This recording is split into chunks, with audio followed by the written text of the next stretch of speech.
अमूमन पट्ठों की कमज़ोरी की वजह से मरीज़ों का पेट जब वो सो के उठते हैं तब तो ठीक होता है, मगर जैसे जैसे दिन गुज़रता है वैसे वैसे आहिस्ता आहिस्ता पेट फूलता जाता है और जैसे ही मरीज़ लेटता है तो पेट वापस अंदर चला जाता है और मरीज़ को रिलीफ मिलता है।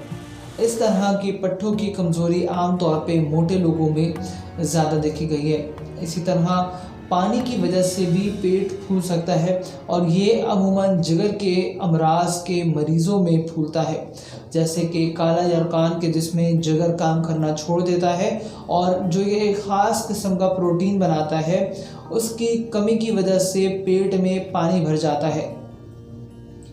जिगर का टेस्ट LFT के बारे में जानने के लिए अभी ऊपर नज़र आने वाले लिंक पे क्लिक कीजिए और जिगर का टेस्ट किस तरह देखा जाता है या पढ़ा जाता है उसके बारे में जानिए।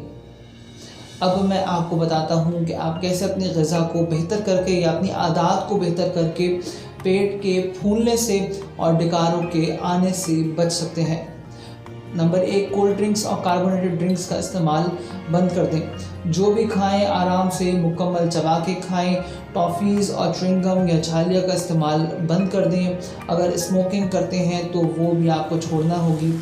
मिर्च वाले खाने या तली हुई अशिया का इस्तेमाल ना करें। अगर आपको नज़ले की शिकायत है तो इसके लिए आप एक टैबलेट फैक्सिट 120 mg एक गोली दिन में एक दफ़ा ले सकते हैं। अगर आप एंग्जाइटी या टेंशन का शिकार हैं तो आप साइकेट्रिस्ट से रब्ता करें। अगर किसी का पेट पट्ठों की कमज़ोरी की वजह से फूल रहा है तो इस वजह से पेट के फूलने में एक ख़ास किस्म की बेल्ट जो पेट पे बांधी जाती है जिसे एब्डोमिनल बेल्ट कहा जाता है वो आप इस्तेमाल कर सकते हैं।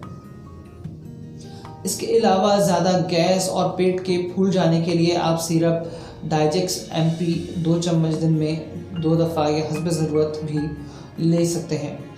अगर आप मैदे की बीमारियों के बारे में मज़ीद जानना चाहते हैं तो इस चैनल को ज़रूर सब्सक्राइब करें, क्योंकि मैं जल्द ही इस टॉपिक पे एक बहुत ही अहम वीडियो अपलोड करूँगा। मुझे उम्मीद है कि आपको आज की वीडियो ज़रूर पसंद आई होगी। अगर आपका कोई सवाल है या आप मैदे की तकलीफ़ के बारे में कुछ पूछना चाहते हैं या फिर अगर आप किसी और बीमारी के बारे में कुछ जानना चाहते हैं तो आप मुझे व्हाट्सएप कर सकते हैं। मेरा व्हाट्सएप नंबर है 032123636111। आज के लिए इतना ही। मैं डॉक्टर अब्दुल्ला इकबाल। अल्लाह हाफ़िज़।